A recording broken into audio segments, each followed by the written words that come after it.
ಈಗ ಮೊದಲ ಸುದ್ದಿ ಕಡೆಗೆ ಹೋಗೋಣ. ಬಹಳ ಮುಖ್ಯವಾಗಿ ಶಾಶ್ವತ ಲಡಾಯಿ ಬಗ್ಗೆ, ಪರ್ಮನೆಂಟ್ ರೆಸಿಡೆನ್ಸ್ ಸರ್ಟಿಫಿಕೇಟ್ PRC, ಶಾಶ್ವತ ನಿವಾಸ ಪತ್ರ, ಈ ಒಂದು ದಾಖಲೆಯನ್ನು ಕೊಡೋದಕ್ಕೆ ಈಗ ರಾಜ್ಯ ಸರ್ಕಾರ ಮುಂದಾಗಿದೆ. ಆದರೆ ಇದು ರಾಜ್ಯ ಸರ್ಕಾರ ಕೊಡುವಂಥದ್ದಲ್ಲ, ಕೇಂದ್ರ ಸರ್ಕಾರ ಕೊಡಬೇಕಾಗಿರೋದು ಅಂತ ಹೇಳ್ಕೊಂಡು ಕೇಂದ್ರ ಸರ್ಕಾರಕ್ಕೊಂದು ಪತ್ರ ಬರೆದಿದ್ದಾರೆ ಕೇಂದ್ರ ಸಚಿವೆ ಶೋಭಾ ಕರಂದ್ಲಾಜೆ ಅವರು. ಏನಿದು ಹೊಸ ಸಮರ ಅನ್ನೋದನ್ನು ನಿಮಗೆ ಈ ವರದಿಯಲ್ಲಿ ವಿವರಿಸ್ತಾರೆ.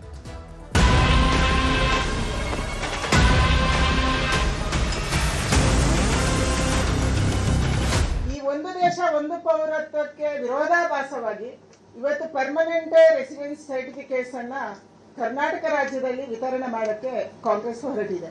ಶೋಭಕ್ಕ ಏನು ಮಾಡಬೇಕು ಅಂದರೆ ಪತ್ರ ರಾಷ್ಟ್ರಪತಿಗಳಿಗೆ ಬರೀಬೇಕು.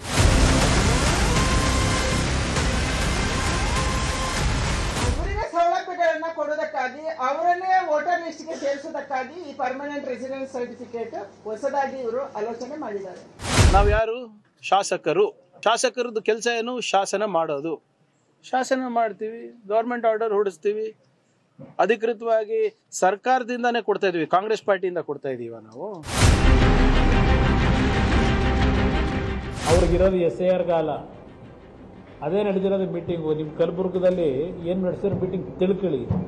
ಕಾನೂನಲ್ಲಿ ಯಾರಿಗೇನೇನು ಅವಕಾಶ ಇದೆ ಆ ಅವಕಾಶಗಳಿಗೆಲ್ಲ ಸಿಗ್ತದೆ. ಕಾನೂನಲ್ಲಿ ಅವಕಾಶ ಇಲ್ಲ ಅಂದ್ರೆ ಅವಕಾಶ ಸಿಗುವುದಿಲ್ಲ. ರಾಜ್ಯದಲ್ಲಿ SIR ಪ್ರಕ್ರಿಯೆ ಭರದಿಂದ ಸಾಗುತ್ತಿದೆ. SIR ವೇಳೆ ದಾಖಲಾತಿ ಬೇಕಿದ್ದವರಿಗೆ ಸರ್ಕಾರದಿಂದ ವಾಸಸ್ಥಳ ಪತ್ರ ನೀಡಲಾಗ್ತಿದೆ. ಶಾಶ್ವತ ವಾಸ ಪ್ರಮಾಣ ಪತ್ರ ಹಂಚಿಕೆಗೆ ಸರ್ಕಾರದಿಂದ ಅಧಿಸೂಚನೆ ಹೊರಬಿದ್ದಿದೆ. ಶಾಶ್ವತ ವಾಸ ಪ್ರಮಾಣ ಪತ್ರ ನೀಡುತ್ತಿರುವ ಬಗ್ಗೆ ಕೇಂದ್ರ ಗೃಹ ಸಚಿವರಿಗೆ ಶೋಭಾ ಕರಂದ್ಲಾಜೆ ಪತ್ರ ಬರೆದು ದೂರು ಕೊಟ್ಟಿದ್ದಾರೆ. ಶಾಶ್ವತ ವಾಸ ಪ್ರಮಾಣ ಪತ್ರ ವಿತರಣೆ ತಡೆಯುವಂತೆ ಮನವಿ ಮಾಡಿಕೊಂಡಿದ್ದಾರೆ. ಈ ವಿಚಾರವಾಗಿ ಕೇಂದ್ರ ಸರ್ಕಾರ ಕೂಡಲೇ ಮಧ್ಯಪ್ರವೇಶ ಮಾಡಬೇಕೆಂದು ಶೋಭಾ ಕರಂದ್ಲಾಜೆ ಆಗ್ರಹಿಸಿದ್ದಾರೆ. ಶಾಶ್ವತ ನಿವಾಸ ಪ್ರಮಾಣ ಪತ್ರ ಅನ್ನೋ ಪರಿಕಲ್ಪನೆ ಎಲ್ಲಿಂದ ಬಂತು ಅನ್ನೋದು ಶೋಭಾ ಪ್ರಶ್ನೆ. ಕೇಂದ್ರ ಸರ್ಕಾರದ ವಿರುದ್ಧವಾಗಿ PRC ವಿತರಣೆ ಮಾಡಲಾಗ್ತಿದೆ. ಪೌರತ್ವ ನೀಡುವ ಅಧಿಕಾರ ಕೇಂದ್ರ ಸರ್ಕಾರಕ್ಕೆ ಮಾತ್ರ ಇರೋದು ಅನ್ನೋದು ಶೋಭಾ ವಾದ. ಹೀಗಿದ್ದರೂ ರಾಜ್ಯದಲ್ಲಿ ಶಾಶ್ವತ ನಿವಾಸ ಪತ್ರ ಕೊಡುತ್ತಿರುವ ಷಡ್ಯಂತ್ರ ಏನು? ಅಕ್ರಮ ಬಾಂಗ್ಲಾ ವಲಸಿಗರ ಬಚಾವ್ಗೆ ಯತ್ನನ? ಭಾರತದ ಆಂತರಿಕ ಭದ್ರತೆಗೆ ಇದು ದೊಡ್ಡ ಸವಾಲು ಅಂತಾರೆ ಶೋಭಾ. ಪೌರತ್ವವನ್ನ ಹಾಳು ಮಾಡುವ ಹುನ್ನಾರವಾಗಿದ್ದು ದೇಶ ವಿರೋಧಿಗಳಿಗೆ ಪೌರತ್ವ ಕೊಡುವ ಷಡ್ಯಂತ್ರ ಇದಾಗಿದೆ ಅಂತಾರೆ ಶೋಭಾ. ಮತಗಳ್ಳತನ ಮಾಡುವುದಕ್ಕೆ ಈ ಮೂಲಕ ದಾರಿ ಮಾಡಿಕೊಡುತ್ತಿರುವ ಸರ್ಕಾರದ ನಡೆ ಸಂವಿಧಾನ ಹಾಗೂ ಕಾನೂನು ವಿರೋಧಿ ಅಂತಾರೆ. ಬಿಜೆಪಿ ಅಧಿಕಾರದಲ್ಲಿದ್ದಾಗ ಅಕ್ರಮ ಬಾಂಗ್ಲಾ ವಲಸಿಗರನ್ನ ಓಡಿಸಿದ್ದೇವೆ. ಇದೀಗ ಕಾಂಗ್ರೆಸ್ನವರು ಅಧಿಕಾರಕ್ಕೆ ಬಂದು ರಕ್ಷಣೆ ಮಾಡುತ್ತಿದ್ದಾರೆ ಅನ್ನೋದು ಶೋಭಾ ಗಂಭೀರ ಆರೋಪ. ಈ ಒಂದು ದೇಶ ಒಂದು ಪೌರತ್ವಕ್ಕೆ ವಿರೋಧಾಭಾಸವಾಗಿ ಇವತ್ತು ಪರ್ಮನೆಂಟ್ ರೆಸಿಡೆನ್ಸ್ ಸರ್ಟಿಫಿಕೇಟ್ಸ್ ಅನ್ನ ಕರ್ನಾಟಕ ರಾಜ್ಯದಲ್ಲಿ ವಿತರಣೆ ಮಾಡೋಕ್ಕೆ ಕಾಂಗ್ರೆಸ್ ಹೊರಟಿದೆ. ನಮ್ಮ ದೇಶದಲ್ಲಿ ಪೌರತ್ವ ನೀಡಕ್ಕೆ ಅಧಿಕಾರ ಇರುವಂತದ್ದು ಕೇವಲ ಕೇಂದ್ರ ಸರ್ಕಾರಕ್ಕೆ ಮಾತ್ರ.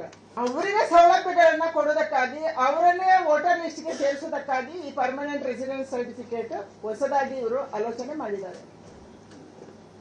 ಕೇವಲ ಆಲೋಚನೆಗೆ ನಿಂತಿದ್ರೆ ಓಕೆ ಇತ್ತು, ಆದ್ರೆ 2 ದಿನದ ಹಿಂದೆ ಇದಕ್ಕೆ ಅಧಿಸೂಚನೆಯನ್ನು ಕೂಡ ಹೊರಡಿಸಿದ್ದಾರೆ. ಈ ಅಧಿಸೂಚನೆ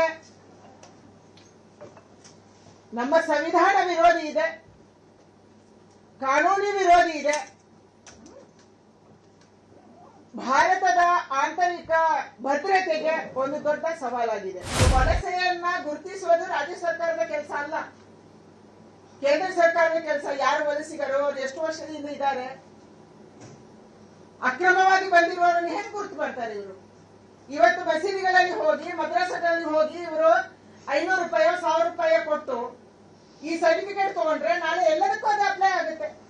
ದೇಶದ ಭದ್ರತೆಗೆ ರಿಸ್ಕ್ ತರುವಂತ ಕೆಲಸವನ್ನು ನೀವು ಮಾಡ್ತಾ ಇದ್ದೀರಿ. ನಿಮ್ಮ ಉದ್ದೇಶ ಒಂದೇ, ಅಕ್ರಮ ವಲಸಿಗರನ್ನ ವೋಟರ್ ಲಿಸ್ಟ್ ಅಲ್ಲಿ ಸೇರಿಸುವುದು, ಅವರಿಗೆ ಸ್ಕೀಮ್ಗಳನ್ನು ಕೊಡುವುದು. ನಿಮ್ಗೆ ಕರ್ನಾಟಕದ ನಾಗರಿಕರು ಬೇಕಿಲ್ಲ, ನಿಮ್ಗೆ ಬಹುಸಂಖ್ಯಾತರು ಬೇಕಿಲ್ಲ. ಶೋಭಾ ಕರಂದ್ಲಾಜೆ ಪ್ರೆಸ್ ಮೀಟ್ ಮಾಡಿ ಆರೋಪ ಮಾಡುವಾಗಲೇ ಮೈತ್ರಿ ನಾಯಕರು ಕೂಡ ಸರ್ಕಾರದ ವಿರುದ್ಧ ಮುಗಿಬಿದ್ದರು. ಶಾಶ್ವತ ಪ್ರಮಾಣ ಪತ್ರದ ನೆಪದಲ್ಲಿ ಬಾಂಗ್ಲಾದೇಶಿಯರು ಅಕ್ರಮ ವಲಸಿಗರೇನಿದ್ದಾರೆ ಅವರಿಗೆ ಶಾಶ್ವತವಾಗಿ ನೆಲೆಸಕ್ಕೆ ಅವಕಾಶ ಮಾಡುವಂಥ ಒಂದು ಕುತಂತ್ರ ಷಡ್ಯಂತ್ರ ಇವತ್ತು ರಾಜ್ಯ ಸರ್ಕಾರ ಮಾಡೋದಕ್ಕೆ ಹೊರಟಿದ್ದಾರೆ. ಅಲ್ಪಸಂಖ್ಯಾತರ ಓಲೈಕೆ ರಾಜಕಾರಣ ಒಂದು ಕಡೆ ಆದರೆ ದೇಶದ ಹಿತದೃಷ್ಟಿಗೆ ಧಕ್ಕೆ ತರ್ತಕ್ಕಂಥ ಇಂಥ ನಿರ್ಧಾರವನ್ನು ಕೈಗೊಳ್ಳಬೇಡಿ. ಈ ರೀತಿ ಕೆಟ್ಟ ರಾಜಕಾರಣವನ್ನು ಬದಿಗಿಡಿ, ರಾಜ್ಯದ ಹಿತವನ್ನು ಕೂಡ ಗಮನಿಸಬೇಕು. ಈ ರೀತಿ ಅಕ್ರಮ ವಲಸಿಗರಿಗೆ ಇವತ್ತು ನೆಲೆನ ಕೊಟ್ಟಿದ್ದು ಸಾಲದು ಅಂತೇಳಿ ಶಾಶ್ವತವೇನು ಕೊಡಕ್ಕೆ ಹೊರಟಿದ್ರೆ ಅದು ಭಾರತೀಯ ಜನತಾ ಪಾರ್ಟಿ ನಾವು ಸಂಪೂರ್ಣ ವಿರೋಧಿಸ್ತೇವೆ. ಶಾಶ್ವತವಾಗಿ ಪ್ರಮಾಣ ಪತ್ರ ಕೊಡ್ಲಿಕ್ಕೆ ಇವ್ರು ಶಾಶ್ವತವಾಗಿ ಇವ್ರು ಕೊಡ್ಲಿಕ್ಕೆ ಬರಲ್ಲ. ಅದನ್ನೇ ಸಿಟಿಜನ್ಸ್ ಇಲ್ಲಿ 10 ವರ್ಷದಿಂದ ಇದ್ದಾರೆ, 5 ವರ್ಷದಿಂದ ಇದ್ದಾರೆ ಅಂತೇಳಿ ಪ್ರಮಾಣ ಪತ್ರ ಅದು ಶಾಶ್ವತ ಅಲ್ಲ, ಅದು ಟೆಂಪರರಿ ಡೊಮಿಷಿಯಲ್ ಸರ್ಟಿಫಿಕೇಟ್. ಅದು ಇಲ್ಲಿ ವಾಸವಾಗಿದ್ರು ಅವ್ರು ಮತ್ತೆ ಎಲ್ಲೋ ಹೋಗ್ಬೋದು. ಆದ್ರೆ ಶಾಶ್ವತ ಅಂತಂದ್ರೆ ದಟ್ ಇಸ್ ಕಾಲ್ಡ್ ಸಿಟಿಜನ್ಶಿಪ್, ಪೌರತ್ವ. ಅದು ಇವ್ರಿಗೆ ಬರೋದಿಲ್ಲ. ಏನು ಗಂಟೆ ಎಲ್ಲಿ ಮಾಡವ್ರೆ? ಈಗ ಯಾವ ನೆರಗಾಲವೂ ಇಲ್ಲ, ಬರಗಾಲವೂ ಇಲ್ಲ. ಅವ್ರಿಗಿರೋದು SIR ಗಾಲ. ಅದೇ ನಡೆದಿರೋದು ಮೀಟಿಂಗು. ನಿಮ್ಮ ಕಲಬುರ್ಗದಲ್ಲಿ ಏನು ನಡೆಸಿರೋ ಮೀಟಿಂಗ್ ತಿಳ್ಕೊಂಡಿರೋದಕ್ಕೆ ಹೇಳ್ತಾ ಇರೋದು ನಾನು. SIR ವಿಚಾರವಾಗಿ ಪ್ರತಿಪಕ್ಷಗಳು ಮಾಡಿದ ಆರೋಪಕ್ಕೆ ಸರ್ಕಾರ ಟಾಂಗ್ ಕೊಟ್ಟಿದೆ. SIRಗೆ ನಮ್ಮ ಸಂಪೂರ್ಣ ಬೆಂಬಲವಿದ್ದು ಶಾಶ್ವತ ನಿವಾಸ ಪ್ರಮಾಣ ಪತ್ರ ಕೊಡುತ್ತಿದ್ದೇವೆ. ಮತದಾರರ ಪಟ್ಟಿ ಆಗಲೇಬೇಕು, ಅದಕ್ಕಾಗಿ ಪಾರದರ್ಶಕತೆಯಿಂದ SIR ಆಗಬೇಕು ಅನ್ನೋದು ಕಾಂಗ್ರೆಸ್ ವಾದವಾಗಿದೆ. ಈಗ ಶೋಭಕ್ಕ ಏನು ಮಾಡಬೇಕು ಅಂದರೆ ಪತ್ರ ರಾಷ್ಟ್ರಪತಿಗಳಿಗೆ ಬರೀಬೇಕು. ಈ ನುಸುಳುಕೋರನ್ನ ಇಲ್ಲಿ ಕರ್ನಾಟಕದವ್ರಿಗೆ ಬಿಟ್ಟಿದ್ಯಾರು? ಅಮಿತ್ ಶಾ ಅವ್ರನ್ನ ತಕ್ಷಣ ಮಂತ್ರಿಮಂಡಲದಿಂದ ಕೈ ಬಿಡಬೇಕು ಅಂತ ಅವ್ರು ರಾಷ್ಟ್ರಪತಿಗಳಿಗೆ ಬರೀಬೇಕು. SIR ಅಲ್ಲಿ ಬಾಂಗ್ಲಾದೇಶಿಗಳು ನಮಗೇನು ಗಡಿ ಭಾಗ ಅಲ್ಲ, ಕರ್ನಾಟಕಕ್ಕೆ ಬಾಂಗ್ಲಾದೇಶದವ್ರು 4000 ಕಿಲೋಮೀಟರ್ ಬಂದರೆ ಇವರು ಕಡಲೆಕಾಯಿ ತಿಂತಾಯಿದ್ದೀರಾ? ಅಥವಾ ಅವ್ರ ಭಾಷೆನಲ್ಲಿ ಹೇಳಬೇಕಾದ್ರೆ ಬೇರೆ ಭಾಷೆ ಹೇಳಬೇಕಾಗುತ್ತೆ. ಆದ್ದರಿಂದ ಶೋಭಕ್ಕ ಬರಿಬೇಕಾಗಿರೋದು ರಾಷ್ಟ್ರಪತಿಗೆ, ತಕ್ಷಣ ಅಮಿತ್ ಶಾನ ಬರ್ಖಾಸ್ತು ಮಾಡಬೇಕು ಅಂತೇಳಿ. ನಾವು ಯಾರು?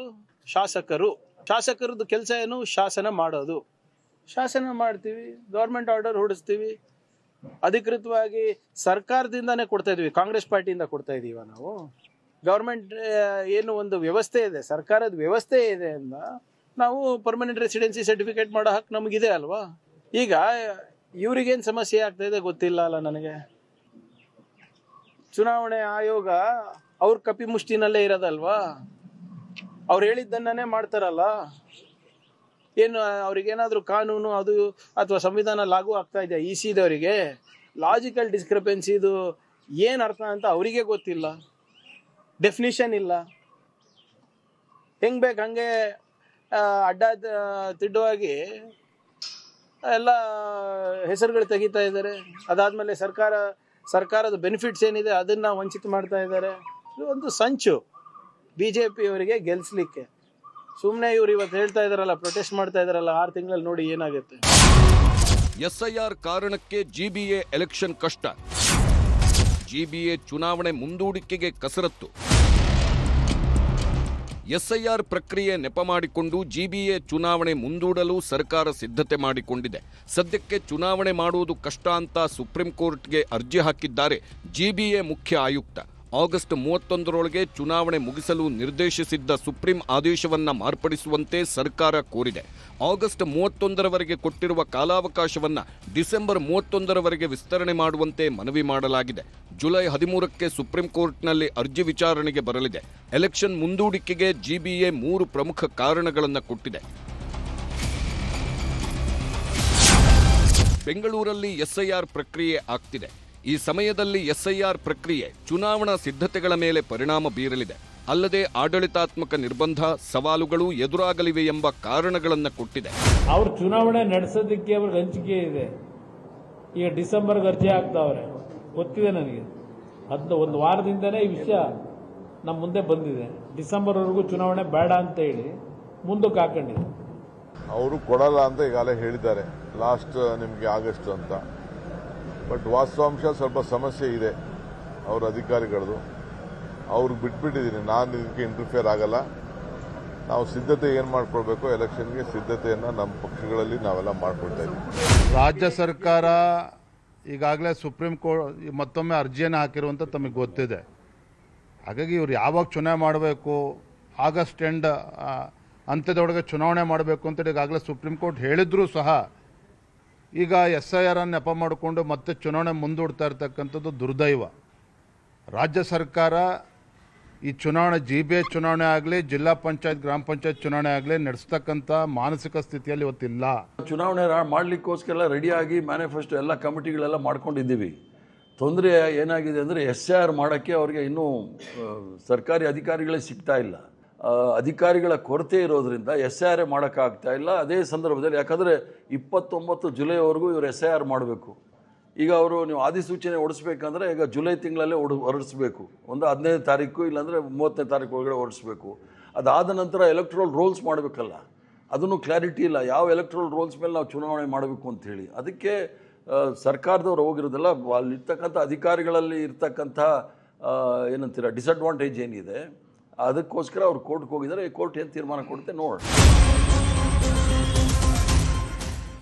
SIR ಆರೋಪ ಗಂಭೀರ ಚರ್ಚೆಗಳ ಮಧ್ಯೆಯೇ ಮಂಡ್ಯಕ್ಕೆ ಅಕ್ರಮ ಬಾಂಗ್ಲಾ ವಲಸಿಗರು ಬಂದಿದ್ದಾರೆ ಎಂಬ ಆರೋಪಗಳು ಕೇಳಿಬಂದಿವೆ. ಮಂಡ್ಯದ ರೈಲ್ವೆ ನಿಲ್ದಾಣಕ್ಕೆ ಗಂಟು ಮೂಟೆ ಸಮೇತ ಬಂದಿಳಿದ 50ಕ್ಕೂ ಹೆಚ್ಚು ಜನರ ಮೇಲೆ ಅನುಮಾನ ಮೂಡಿತ್ತು. ಗುಂಪು ಕಟ್ಟಿಕೊಂಡು ಬಂದವರನ್ನ ಜನರು ಪ್ರಶ್ನಿಸಿದ್ರು. ID card, Aadhaar card check ಮಾಡಿದ್ರು. ಆದರೆ ಅವರೆಲ್ಲರೂ ಕೂಡ ಕೂಲಿ ಕೆಲಸಕ್ಕಾಗಿ ಪಶ್ಚಿಮ ಬಂಗಾಳ, ಛತ್ತೀಸ್ಗಢ, ಒಡಿಶಾ, ಅಸ್ಸಾಂನಿಂದ ಬಂದವರು ಅನ್ನೋದು ಗೊತ್ತಾಯಿತು. Bureau report, news 18. ಪಂಚಾಯಿತಿಯಲ್ಲಿ ಎರಡನೇ ಸುದ್ದಿ ನಿಮಗೆ ತೋರಿಸ್ತೀನಿ. ಬಹಳ ಮುಖ್ಯವಾಗಿ ಸಮನ್ವಯದ ದೋಸ್ತಿ. ಯಾಕಂದರೆ ದೋಸ್ತಿಗಳ ನಡುವೆ ಒಂದು ಸಮನ್ವಯ ಸಮಿತಿಯನ್ನು ರಚನೆ ಮಾಡೋದರ ಬಗ್ಗೆ ಚರ್ಚೆಯನ್ನು ನಡೆಸಿದ್ದಾರೆ. ಯಾವ ಕಾರಣಕ್ಕಾಗಿ, ಏನು ಉದ್ದೇಶ? ಎರಡೂ ಪಕ್ಷಗಳು ದೋಸ್ತಿಗಳಾದ ಮೇಲೆ ಸಮನ್ವಯದ ಸಮಿತಿ ಯಾಕೆ? ಇವತ್ತು ಮೈತ್ರಿ ಮೀಟಿಂಗ್ ನಡೆದಿದೆ. ಪ್ರಸಕ್ತ ರಾಜಕಾರಣದ ಬಗ್ಗೆ ಚರ್ಚೆಯನ್ನು ನಡೆಸಿದ್ದಾರೆ. ಕುಮಾರಸ್ವಾಮಿಯವರು ಮತ್ತು BJP ನಾಯಕರುಗಳು ಕುಳಿತುಕೊಂಡು ಪ್ರಸಕ್ತ ರಾಜಕಾರಣ, ರಾಜ್ಯದಲ್ಲಿರತಕ್ಕಂತಹ ಪರಿಸ್ಥಿತಿಯ ಬಗ್ಗೆ ಚರ್ಚೆಯನ್ನು ನಡೆಸಿದ್ದಾರೆ. ವಿಶೇಷವಾಗಿ ಈ ಚರ್ಚೆಯ ಸಂದರ್ಭದಲ್ಲಿ SIR ಜಟಾಪಟಿಯ ವಿಚಾರಗಳು. ಯಾಕಂದರೆ SIR ವಿಚಾರದಲ್ಲಿ ಎರಡೂ ಪಕ್ಷಗಳು ಒಗ್ಗೂಡಿದ್ರು. ಅಫ್ಕೋರ್ಸ್ ಕುಮಾರಸ್ವಾಮಿಯವರು ಮೊದಲಿಗರಾಗಿ ಈ ವಿಚಾರವನ್ನು ಪ್ರಸ್ತಾಪ ಮಾಡಿದರು. SIRನಲ್ಲಿ ಹೇಗೆ ಸಾಮೂಹಿಕವಾಗಿ ನಡೀತಾ ಇದೆ ಅನ್ನೋದನ್ನು ಮೊದಲಿಗೆ ಬೆಳಕು ಚೆಲ್ಲಿದಂಥವರು ಕುಮಾರಸ್ವಾಮಿಯವರು. ಅದಾದ ನಂತರ BJPಯವರು ಕೂಡ ಒಂದು ದಿನ ಕಳೆದ ಮೇಲೆ BJPಯವರು ಕೂಡ ಅದೇ ರೀತಿಯಂಥ ವಿಡಿಯೋಗಳನ್ನು ತೋರಿಸಿದ್ರು, ಸುದ್ದಿಗೋಷ್ಠಿಗಳನ್ನು ನಡೆಸಿದ್ರು. ಅಂತಿಮವಾಗಿ ಕೇಂದ್ರ ಚುನಾವಣಾ ಆಯೋಗಕ್ಕೂ ಕೂಡ ದೂರು ಸಲ್ಲಿಸುವಂಥ ಕೆಲಸವನ್ನು ಮಾಡಲಾಯಿತು. ಈ ವಿಚಾರದಲ್ಲಿ ಮುಂದೆ ಏನು ಮಾಡಬೇಕಾಗಿದೆ ಅನ್ನೋದ್ರ ಬಗ್ಗೆ ಚರ್ಚೆಯನ್ನು ನಡೆಸಿದ್ದಾರೆ. ಮತ್ತು ವಿಶೇಷವಾಗಿ ಇವತ್ತಿನ ಸಭೆಯ ಸಂದರ್ಭದಲ್ಲಿ ಹಿರಿಯೂರು ಮತ್ತು ಧಾರವಾಡದ ಉಪಚುನಾವಣೆಗಳ ಬಗ್ಗೆಯೂ ಕೂಡ ಪ್ರಸ್ತಾಪ ಆಗಿದೆ.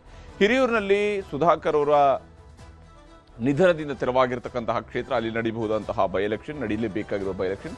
ಇನ್ನು ಧಾರವಾಡದಲ್ಲೂ ಕೂಡ ಅಷ್ಟೇ. ವಿನಯ್ ಕುಲಕರ್ಣಿ ಅವರು ಈಗಾಗಲೇ ಅವರು ಕನ್ವಿಕ್ಟ್ ಆಗಿರೋದ್ರಿಂದಾಗಿ ಶಾಸಕ ಸ್ಥಾನದಿಂದ ಅನರ್ಹಗೊಂಡಿದ್ದಾರೆ. ಆ ಕ್ಷೇತ್ರಕ್ಕೂ ಕೂಡ ಉಪಚುನಾವಣೆ ನಡೀಬಹುದು. ಅಲ್ಲಿ ಹೇಗೆ ಅಭ್ಯರ್ಥಿಗಳನ್ನು ಇಳಿಸಬೇಕು? ಯಾಕಂದರೆ ಹಿರಿಯೂರು ಕ್ಷೇತ್ರಕ್ಕೆ ಕುಮಾರಸ್ವಾಮಿ ಅವರು ಕಣ್ಣಿಟ್ಟಿದ್ದಾರೆ. ತಮ್ಮ ಪಕ್ಷಕ್ಕೆ ಆ ಟಿಕೆಟನ್ನು ತಗೊಳ್ಬೇಕು, JDS ಹಿರಿಯೂರಿನಲ್ಲಿ ಸ್ಪರ್ಧಿಸಬೇಕು ಅನ್ನುವಂತಹ ಲೆಕ್ಕಾಚಾರದಲ್ಲಿ ಕುಮಾರಸ್ವಾಮಿ ಅವರಿದ್ದಾರೆ. ಈಗಾಗಲೇ ಅವರು BJP ಹೈಕಮಾಂಡ್ಗೂ ಕೂಡ ಈ ಬಗ್ಗೆ ಮನವರಿಕೆಯನ್ನು ಮಾಡಿಕೊಡುವ ಪ್ರಯತ್ನವನ್ನು ಮಾಡಿದ್ದಾರೆ. ಈ ವಿಚಾರದಲ್ಲೂ ಕೂಡ ರಾಜ್ಯ ನಾಯಕರುಗಳ ಜೊತೆ ಚರ್ಚೆಯನ್ನು ನಡೆಸಲಾಗಿದೆ.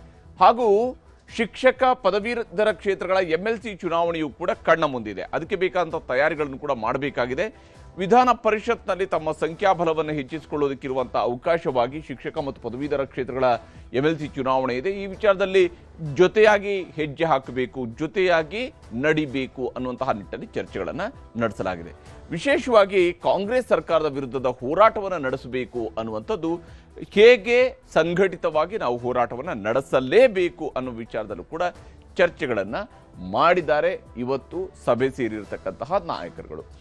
ಇನ್ನು ಸಮನ್ವಯಕ್ಕಾಗಿ ಸರ್ಕಸ್ ನಡೀತಾ ಇದೆ. ಪರಿಷತ್ ಅಡ್ಡಮತದಾನದ ಬಳಿಕ ಮೈತ್ರಿಯಲ್ಲಿ ಒಂದಿಷ್ಟು ಮುನಿಸು ಕಾಣಿಸ್ಕೊಂಡಿತ್ತು. ಯಾಕಂದರೆ BJPಯವರು ನಮ್ಮದು ಕೇವಲ 3 ವೋಟು ಮಾತ್ರ ಕ್ರಾಸ್ ವೋಟಿಂಗ್ ಆಗಿದೆ ಅಂತ ಹೇಳಿದ್ರು.